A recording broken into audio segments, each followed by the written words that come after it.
Baik, bismillahirrahmanirrahim. Assalamualaikum warahmatullahi wabarakatuh. Selamat datang teman-teman semua di mata kuliah mikroteknik. Sebelumnya, setelah UTS ya, sebelum UTS teman-teman semua sudah mempelajari untuk mikroteknik atau preparasi membuat sediaan preparat, terutama fokus kajian dalam tumbuhan. Nah, untuk pasca UTS atau setelah UTS, kita semua akan belajar mikroteknik hewan. Baik, kita langsung saja untuk materi pada pertemuan minggu pertama, sesuai dengan arahan saya dulu-dulu ya, waktu awal pertama kali kita bertemu bahwa ada 7 kali materi yang kita akan pelajari bersama-sama. Nah, tetapi untuk pengenalan mikroteknik hewan sudah saya sampaikan di pertemuan pertama. Jadi saya akan lanjut untuk apa ya istilahnya mungkin sedikit informasi terkait dengan mikroteknik hewan, terutama dalam hal ini adalah pengenalan mikroskop.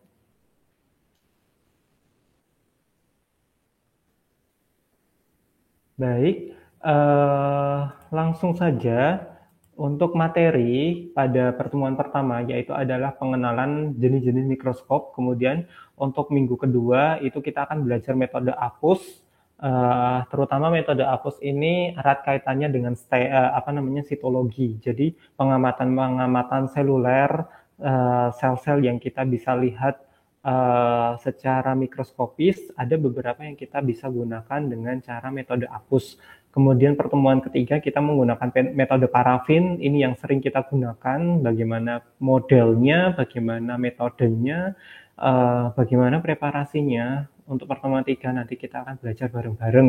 Mungkin akan sedikit waktunya lebih lama, apakah nanti menggunakan recording lagi atau pertemuan secara sinkron nanti kita akan konfirmasi lagi. Kemudian pertemuan keempat yaitu pewarnaan. Nah, ini salah satu step lanjutan dari metode parafin ya.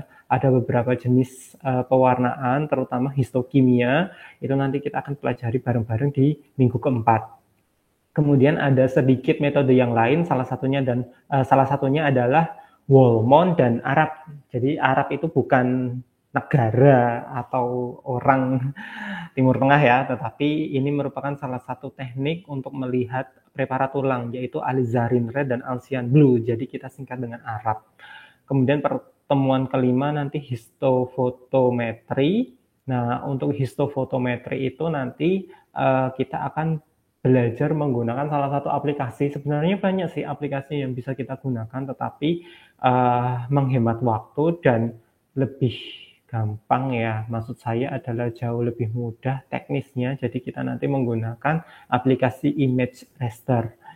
Kemudian pertemuan ke-6 dan pertemuan ke-7 itu nanti presentasi. Nah, presentasinya di sini kita nanti akan presentasi menggunakan jurnal-jurnal yang notabene jurnal tersebut menggunakan metode-metode penelitian yang sudah kita pelajari bersama, termasuk metode parafin, metode APUS, dan metode yang lain, termasuk pewarnaan-pewarnaan khusus.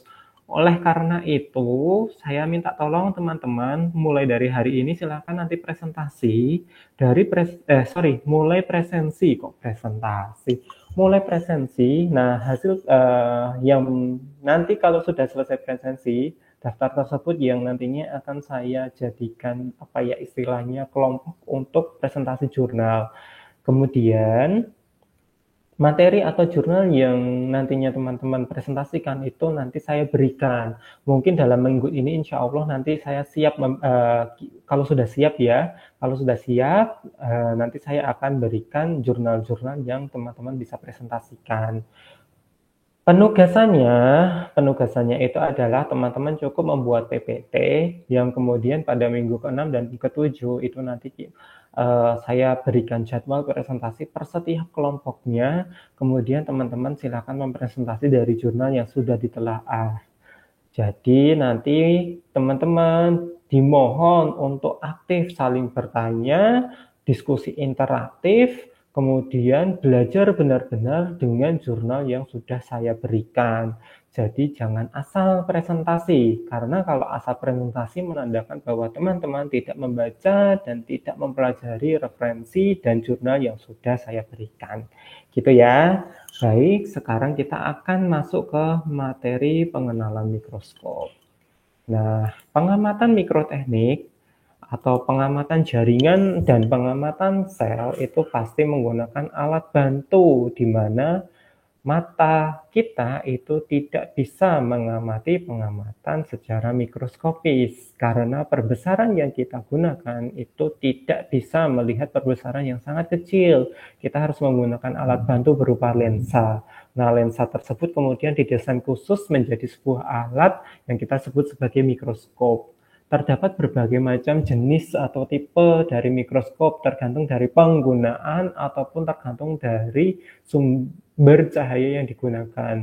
Nah, di sini saya kasih contoh 2 jenis mikroskop secara garis besar. Yang pertama itu adalah mikroskop cahaya, kemudian yang kedua itu adalah mikroskop elektron, di mana berdasarkan dari sumber yang kita gunakan ini sudah menandakan perbedaan antara cahaya dan elektron. Kalau mikroskop cahaya ini bekerja berdasarkan interaksi cahaya dengan komponen jaringan atau komponen sel yang ingin kita amati. Jadi ada interaksinya.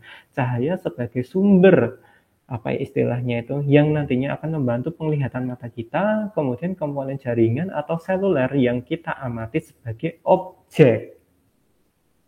Dan dapat digunakan untuk memperlihatkan dan mempelajari gambaran jaringan. Biasanya mikroskop cahaya ini juga nanti jenisnya banyak banget, tergantung dari pengamatan yang kita amati. Kemudian yang kedua, ini adalah mikroskop elektron, di mana mikroskop elektron ini bekerja berdasarkan interaksi antara elektron dengan komponen jaringan. Jadi interaksinya adalah gelombang elektron kemudian dengan komponen jaringan, berbeda dengan cahaya tadi. Panjang gelombang pada berkas elektron jauh lebih pendek, sehingga memungkinkan peningkatan resolusi ribuan kali lipat jika kita bandingkan dengan cahaya. Kalau misalnya kita pakai mikroskop binokuler yang merupakan salah satu jenis mikroskop cahaya, itu kalau misalnya kita lihat perbesaran lensa objektifnya itu maksimal hanya 100 kali lipat. Tetapi mikroskop elektron itu bisa ribuan kali lipat jika kita bandingkan dengan mikroskop cahaya. Sehingga ukuran selular-selular yang paling kecil, bahkan mungkin kita bisa mengamati pada bagian organelnya. Contoh, misal kita ingin mengamati pada mitokondrianya, mengamati badan Golginya, ribosomnya, itu bisa kita gunakan mikroskop elektron, tetapi kita tidak bisa menggunakan mikroskop cahaya. Kenapa? Mungkin kita lihat satuannya terlebih dahulu. Nah, kalau kita lihat 1 mikrometer itu adalah 1/1000 milimeter, sedangkan 1 nanometer itu adalah 1/1000 mikrometer. Kita gunakan mikroskop cahaya itu ternyata paling maksimum resolusinya itu adalah 0,2 mikrometer yang kita bisa lihat. Jadi satuannya masih mikrometer. Tetapi kalau kita menggunakan kedua jenis mikroskop elektron, yaitu transmission electron microscope dan scanning electron microscope, itu ternyata perbesarannya itu sampai nanometer, di mana tadi saya ulangi, 1 nanometer itu adalah 1/1000 mikrometer. Jadi sangat-sangat lebih besar resolusinya dibandingkan dengan mikroskop cahaya. Gitu. Jadi teman-teman semua, penggunaan mikroskop itu tergantung dari kebutuhan riset, penelitian yang kalian gunakan. Kalian ingin mengamati apa? Kalau kalian mengamati sitologi, ingin mengamati tingkat seluler yang ukurannya sangat-sangat mikroskopis, bahkan ingin mengamati bagaimana fisiologis dari sel, berarti yang paling bagus dan paling maksimal kita menggunakan SEM ataupun menggunakan TEM. Tetapi kalau kita ingin melihat jaringan, kita ingin melihat morfologi bentuk jaringan, kita ingin melihat struktur perbedaan, bahkan histopatologinya, kerusakan pada jaringan, nah itu kita bisa cukup, saya bilang cukup ya, berarti sebenarnya pakai mikroskop yang lain bisa. Tetapi untuk itu kita masih bisa atau cukup menggunakan mikroskop cahaya. Tetapi dengan kajian yang lebih detail lagi, kita bisa menggunakan mikroskop elektron. Nah, di sini saya berikan contohnya, ini salah satu jenis mikroskop elektron yang disebut sebagai TEM atau transmission elektron. Ukurannya cukup besar sekali mikroskopnya, gitu ya, dibandingkan dengan mikroskop yang teman-teman gunakan untuk praktikum. Ini menggunakan gelombang elektron dengan panjang gelombang yang sangat pendek, yang kalau kita lihat itu resolusinya itu bisa sampai 0,1 sampai 0,5 nanometer dengan rata-rata 0,2 nanometer. Nah, preparat apa yang bisa kita gunakan untuk mikroskop TEM ini? Kita bisa menggunakan preparasi menggunakan metode parafin. Jadi cukup menggunakan preparat dengan metode parafin, tetapi nanti staining-nya, pewarnaannya khusus dengan TEM tentunya, itu kita bisa melihat struktur ukuran yang sangat-sangat kecil dengan resolusi nanometer. Hasilnya seperti apa? Nah, ini saya berikan contoh. Ini adalah kepala sperma. Dulu waktu perkuliahan reproduksi dan embriologi sudah saya jelaskan ya bagian-bagian dari kepala sperma. Di sini ada apa namanya tudung akrosom yang memiliki berbagai macam jenis enzim yang digunakan untuk proses fertilisasi. Kemudian di sini adalah kepala spermanya, ada inti selnya. Kemudian kalau kita lihat pada bagian lehernya, nah ini lehernya ya, kemudian ada sentriol dan lain sebagainya. Nah, kalau di bawah ini ada flagel. Nah, teman-teman kalau kita lihat samping dari lehernya itu ada mitokondria. Nah, ini mitokondrinya sudah terlihat sangat jelas. Ini yang kemudian hanya bisa dilihat menggunakan TEM karena ukurannya sangat kecil sekali. Nah, ada lagi. Dulu waktu praktikum histologi, kita ingin melihat permukaan pada bagian lapisan atas sitoplasmanya sel epitel. Ternyata pada sel epitel sel epitel kolumner, pada kolumner yang ada di yang ada di sel epitel usus itu ternyata ada penonjolan dari sitoplasma. Nah, penonjolan sitoplasma ini saya sebut sebagai mikrofili. Nah, struktur ukuran dari mikrofili itu ternyata hanya bisa kita lihat menggunakan TEM. Karena saat kita melihat menggunakan mikroskop cahaya itu tidak nampak sama sekali. Nah, ini salah satu contoh kita menggunakan mikroskop cahaya. Ini sel mesenkim ya, teman-teman masih ingat ya, salah satu stem cell pada jaringan ikat. Mesenchymal stem cell ini menggunakan mikroskop cahaya, tetapi saat kita melihat menggunakan mikroskop TEM gitu ya, transmission electron microscope, ini kelihatan sangat jelas sekali. Oh, ini inti selnya. Oh, kemudian ini adalah bagian organel-organelnya. Yang kecil-kecil bintik-bintik ini adalah ribosomnya. Oh, ada mitokondrianya. Ini kelihatan banget badan Golgi aparatusnya. Jadi organel-organel sel itu dapat dilihat menggunakan transmission elektron. Saya lanjutkan. Kemudian contoh yang kedua itu kita menggunakan mikroskop elektron pemindai atau kita sebut sebagai SEM, Scanning Electron Microscope. Mungkin ada yang bertanya-tanya ya, perbedaan antara SEM dengan TEM apa? Resolusi yang diberikan oleh TEM itu jauh lebih besar dibandingkan dengan SEM, tetapi sama-sama ukurannya nanometer. Hanya saja untuk SEM itu kita ingin melihat struktur 3 dimensi yang membedakan dengan TEM. Jadi kalau TEM itu strukturnya 2 dimensi, kalau TEM itu 3 dimensi. Nah, bentuk yang 3 dimensi ini menjadi istilahnya satu sudut poin tertentu yang akhirnya kita bisa melihat cukup jelas mungkin pada bagian permukaan dari sel tersebut atau bagian struktur morfologi dari jaringan ataupun dari selnya. Nah, ini salah satu keunggulan SEM dibandingkan dengan mikroskop yang lain. Dengan resolusi maksimal adalah 5 nanometer. Kalau kita lihat ini salah satu contoh ya, kita bisa melihat struktur 3 dimensi dari polen atau serbuk sari. Kalau ingin membandingkan jenis-jenis spesies ternyata itu memiliki bentuk polen yang berbeda. Nah, ini menjadi satu penelitian tersendiri jika teman-teman ingin mendalami ilmu botani. Kemudian ingin mendalami ilmu mikrobiologi, kita bisa melihat struktur 3 dimensi dari bakteri atau mikroba-mikroba yang lain. Ini adalah contoh ya, Bacillus gitu ya, terlihat strukturnya berbentuk basil. Nah, kemudian ini adalah kumpulan-kumpulan dari bakterinya. Atau ingin kajiannya entomologi, walaupun bisa melihat resolusi secara maksimal, tetapi kita juga bisa melihat resolusi yang lemah. untuk melihat morfologi, struktur 3 dimensi, atau ingin melihat bentukan dari karakteristik serangga, ingin membedakan antara spesies satu dengan spesies yang lain, bagaimana antenanya, bagaimana mulutnya, bagaimana matanya, bentuknya seperti apa, apakah ada variasi atau tidak, itu kita bisa melihat menggunakan mikroskop SEM. Kemudian ada contoh yang lain lagi. Nah, di sini ada sperma. Bagaimana bentuk sperma tadi? Beda ya teman-teman dengan yang TEM tadi kita lihat, ternyata di sini ekornya terlihat sangat jelas. Nah, ini terlihat bagaimana sperma itu dapat melakukan fertilisasi untuk menembus sel telur. Nah, ini terlihat atau kita bisa foto menggunakan scanning electron microscope. Kedua contoh tadi itu adalah salah satu jenis mikroskop elektron. Sekarang kita coba pindah ke mikroskop yang lain. Nah, ini adalah mikroskop cahaya, terutama yang konvensional, yang sering teman-teman lihat atau sering teman-teman gunakan untuk praktikum. Nah, yang pertama kalau kita lihat bagian-bagiannya, di sini ada 2 lensa okuler, maka sering kita sebut sebagai mikroskop binokuler. Kemudian di sini ada revolver yang digunakan untuk memutar lensa objektif. Nah, jadi kita bisa atur lensa objektifnya itu bagaimana. Mana yang mau kita gunakan. Jelas kalau kita ingin menggunakan, pertama kali kita gunakan perbesaran yang lemah dulu. Jadi kita gunakan mikroskop yang kita gunakan lensa objektif yang perbesarannya lemah 4 kali. Setelah itu baru nanti kita perbesar 10 kali, 40 kali, sampai 100 kali.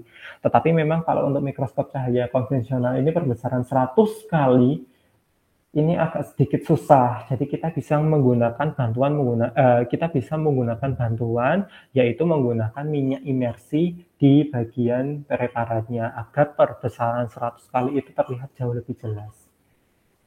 Kemudian kalau kita lihat di bawah di sini ada kaca penjepit. Nah, penjepit preparat ya. Jadi hanya mikroskop yang modelnya seperti ini atau mikroskop binokuler seperti ini hanya bisa digunakan dengan objek yang dia tertempel pada kaca prebarat atau objek gelas. Selain itu tidak bisa.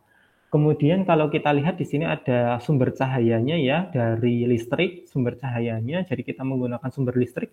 Kemudian di atasnya itu adalah diafragma untuk pengatur cahaya. Kira-kira cahayanya itu mau besar ataupun kuat, kita bisa atur dari diafragma yang ada di sini.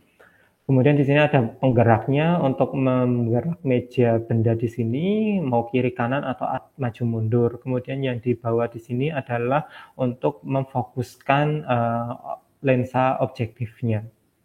Sekitar 2 mikrometer dari resolusi yang paling maksimal. Biasanya kalau untuk perbesaran 100 kali itu sudah blur.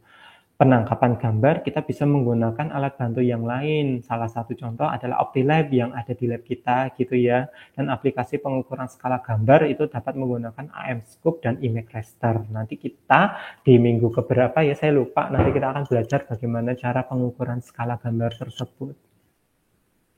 Saya akan lanjut. Nah, ini salah satu contoh pengukuran skala dan gambar. Nah, ini adalah OptiLab yang sering kita gunakan ya. Nanti teman-teman juga waktu praktikum akan menggunakan alat ini.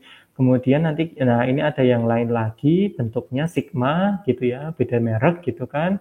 Nah, ini untuk melihat nanti bagaimana mengcapture atau mengambil gambar dari mikroskop. Jadi bukan pakai HP kemudian di foto gitu ya, tetapi kita gunakan alat bantu.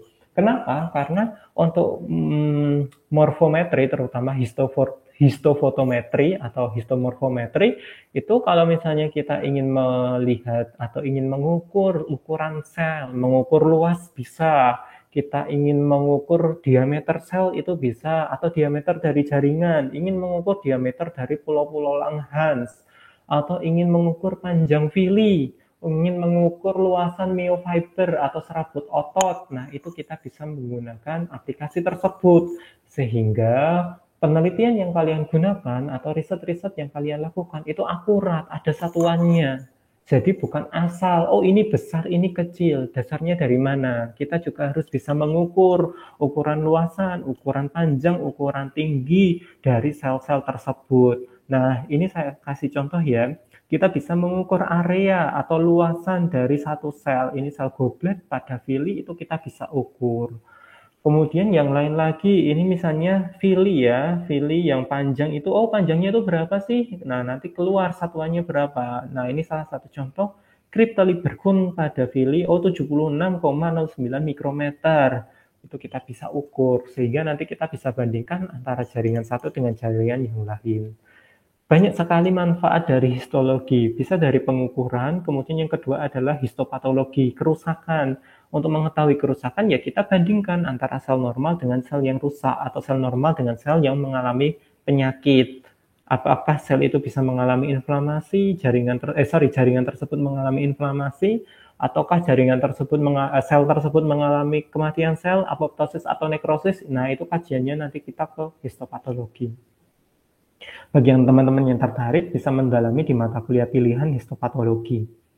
Nah, kemudian ada yang contoh yang lain lagi, yaitu adalah mikroskop stereo, di mana mikroskop stereo ini fungsinya berbeda dengan mikroskop binokuler. Untuk mikroskop stereo ini sebenarnya di lab kita ada, kalau nggak salah ada 3 atau 4 ya, itu digunakan untuk pengamatan skala yang besar, jadi lebih lemah dibandingkan dengan binokuler. Dapat membantu proses pembedahan organ atau organisme yang ukurannya kecil. Contoh, kayak kita ingin mengidentifikasi serangga, kita bisa pakai stereo. Oh, ukuran cabutnya itu seberapa? Oh, ekornya itu bagaimana? Nah, kepalanya seperti apa? Oh, pada bagian kakinya itu ada karakteristik khusus. Nah, itu kita bisa bantu menggunakan mikroskop stereo. Jadi di sini nanti istilahnya itu objeknya itu tidak harus ke kaca preparat, tetapi bisa objek makhluk hidup yang langsung. Maksud saya adalah makhluk yang hidup. Jadi kayak lalat yang mati belum dipreparasi, belum diawetkan, itu kita bisa langsung amati. Atau misalnya kita ingin membedah hewan-hewan yang kecil, kita ingin membedah ikan wader yang kecil banget, ingin kita ambil pada bagian insangnya. Nah, itu kita bisa membantu menggunakan mikroskop stereo. Jadi hampir mirip seperti loop, tetapi ini perbesarannya jauh lebih kuat daripada loop, tetapi lebih lemah dibandingkan dengan binokuler yang tadi. Nah, misalnya posisi kalian berada di sini, nah mata kalian, kemudian tangan kalian tinggal membedah kiri kanannya, tinggal membedah atau mengambil organ yang ingin diamati, tetapi menggunakan bantuan dari mikroskop stereo, atau ingin mengamati karakteristik khusus dari serangga, itu kita bisa. Jadi beda ya fungsinya dengan mikroskop mikroskop binokuler. Kemudian ada mikroskop terbalik, bukan mikroskopnya yang dibalik, tetapi letak dari lensa objektifnya itu ternyata berada di bawah, sedangkan meja preparatnya itu ada di atas. Fungsinya untuk apa? Digunakan untuk mengamati preparasi atau objek yang cair. Loh, contohnya apa? Teman-teman mungkin kalau misalnya ada yang sudah mengambil teknik kultur jaringan atau kultur in vitro, nah kalau kita ingin mengkulturkan sel-sel, terutama sel-sel yang hidup, kita ingin melihat sel-sel yang hidup, itu kan kita biarkan ke dalam media. Nah, kalau kita lihat ya, sel-selnya seperti ini, bagaimana dia melakukan fisiologisnya, bagaimana mereka melakukan metabolismenya, karena yang namanya kita preparasi menggunakan metode parafin, kita preparasi menggunakan metode apus, jelas itu adalah sel yang mati, karena kita fiksasi. Tetapi kalau ingin selnya itu hidup, terus kita ingin misalnya uji sitotoksisitas, atau ingin melihat kematian dari sel, ya berarti kita harus menggunakan teknik kultur jaringan, atau menggunakan teknik kultur in vitro. Disitulah bagaimana ingin melihat interaksinya, itu kita menggunakan mikroskop terbalik. Kita medianya ya, jadi di sini sudah ada sel culture-nya, kemudian kita tinggal taruh di mikroskop di sini, kemudian kita amati pengamatan dari selnya. Jadi seperti mengamati mikrobiologi ya, mirip seperti itu.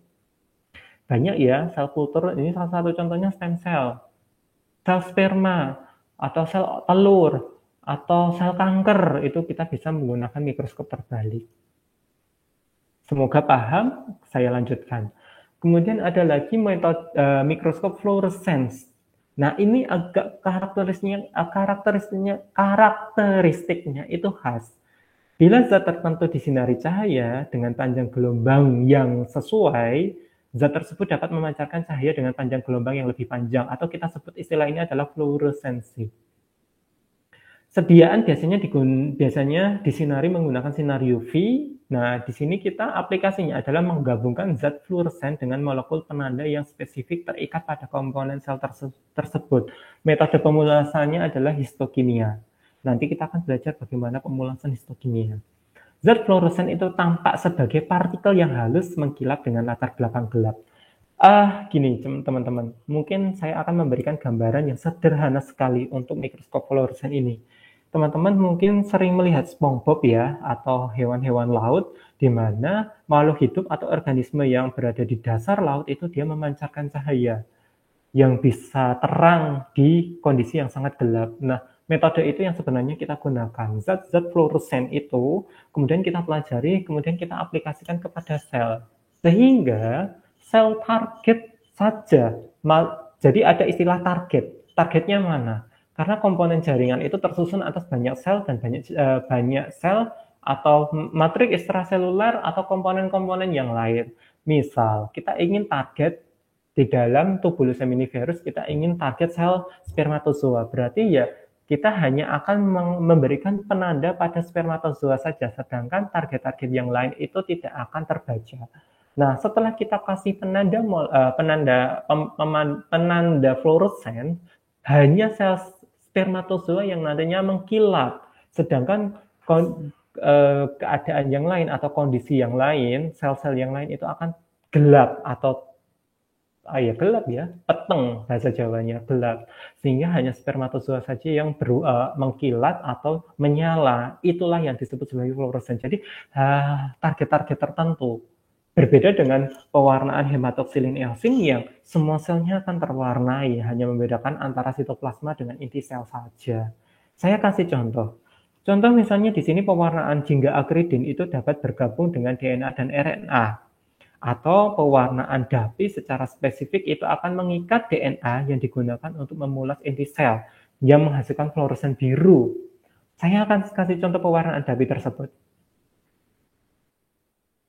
Nah, di sini kalau kita lihat, ini adalah, kalau kita lihat teman-teman semua, ini ginjal ya, bagian tubulusnya, saluran-saluran pada ginjal. Ini kalau kita lihat menggunakan mikroskop cahaya, pewarnaan hematoksilin eosin, itu ternyata semua itu terwarnai, mau jaringan ikat, mau mau inti selnya atau sel epitel pada bagian tubulusnya itu terlihat jelas. Namun kalau misalnya kita pakai fluoresen dengan pewarnaan DAPI itu hanya DNA saja yang kemudian terwarnai kuning, kemudian sitoplasma yang kaya RNA, sitoplasma yang memiliki kandungan RNA itu akan terwarnai jingga. Nah, kalian lihat nggak? Ini sama-sama pada bagian dari sel ginjal. Ternyata yang warna kuning berpendal tadi, kuning menyala seperti lampu ini adalah nukleus. Jadi semua yang memiliki nukleus itu akan terwarnai sama, warna kuning berpendal seperti ini. Sedangkan yang warna jingga atau orange ini adalah RNA-nya. Bagi bagian, misalnya di sini ya, jaringan ikat, dia tidak memiliki kandungan RNA, maka dia akan terwarnai gelap. Modelnya seperti itu. Jadi sangat spesifik. Bukan hanya membedakan antara sel, tetapi sampai komponen DNA-nya yang ingin diamati. Dia itu punya DNA atau enggak? Itu kita warnai menggunakan pewarnaan DAPI dan jingga akridin. Kemudian yang lain lagi, contoh di sini adalah sel ginjal, biakan sel ginjal. Berarti di sini bukan menggunakan metode parafin, tetapi kita menggunakan sel kultur. Nah, dengan pewarnaan DAPI, nah ini ya pewarnaan DAPI. Mohon maaf tadi yang sel ginjal tadi bukan DAPI, tetapi menggunakan jingga akridin. Nah, sedangkan yang menggunakan pewarnaan DAPI itu DNA itu berwarna biru. Ternyata di sini DNA-nya berwarna biru. Sedangkan yang warna hijau itu adalah filamen aktin. Banyak loh jenis-jenis filamen, ada aktin, miosin, ya. Kalau misalnya pada otot. Tetapi kalau kita lihat di sini, hanya filamen aktin saja. Tahu ya filamen ya? Organel sel gitu kan. Nah, filamen-filamen.